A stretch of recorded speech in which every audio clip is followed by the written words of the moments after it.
হানিফা ইণ্টাৰভাইজ দোকানৰ পৰা সকলোকে নতুনকৈ ভিডিঅ'ৰ পৰা স্বাগতম জনাইছোঁ। বহুত দিন মানে ভিডিঅ' দিয়া নাই, আজি কেইবাটাও মাল আহিছে, ভাবিছোঁ ভিডিঅ' দিম। তাৰ মাজত আছে এইটো Realme 8 4GB RAM 128GB memory হয়। অৰিজিনেল ডিছপ্লে, বেক পেনেলটো চেঞ্জ আছে, বেক পেনেলটো অৰিজিনেল নহয়, ৱাৰ কণ্ডিশ্যনত আছে। কেমেৰাটো বহুত ধুনীয়া হৈ আছে।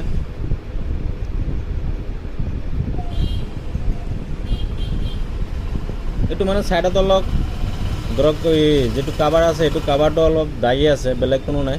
অৰিজিনেল ডিছপ্লে আছে, কেমেৰাটো ৱাৰ কণ্ডিশ্যনত আছে। কেমেৰাটো ক'ত আছে দেখাই দিওঁ, একদম ৱাৰ কণ্ডিশ্যনত আছে কেমেৰা। যদি কাৰোবাৰ লাগে নিশ্চয় নিব পাৰিব হানিফা ইণ্টাৰপ্ৰাইজ দোকানৰ পৰা। নতুন কেইবাটাও মাল আহিছে। ইয়াৰ প্ৰাইচটো হ'ব, আগতে প্ৰাইচটো কোৱা নাছিলোঁ, এইটো প্ৰাইচ হ'ব 7500 টকা। যদি কাৰোবাৰ লাগে নিশ্চয় নিব পাৰিব হানিফা ইণ্টাৰপ্ৰাইজ দোকানৰ পৰা।